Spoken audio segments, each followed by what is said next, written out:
I want to show you a little trick on how to get these beautiful rolls. Yeah, I'm going to show you how to create these so simply, and they work every time. Okay, let's have a look at how it was done. Okay, we're going to take out 1.5 centimeters of hair from the very front hairline. Then in the back, we're going to backcomb all of the hair that's in between.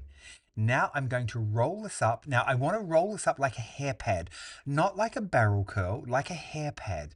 Then I do the same on the opposite side. I just backcomb that and I roll it up. Now, once we've got the shape, it's all about decoration and getting that decoration good. Look at that, just brushing it over very simply, we get that beautiful illusion of a roll. I pin it on the top area, just taking one hair grip and pinning that into place like that. And I do the same on the opposite side. This is a fantastic way of creating a roll. And there you go, a beautiful roll every time.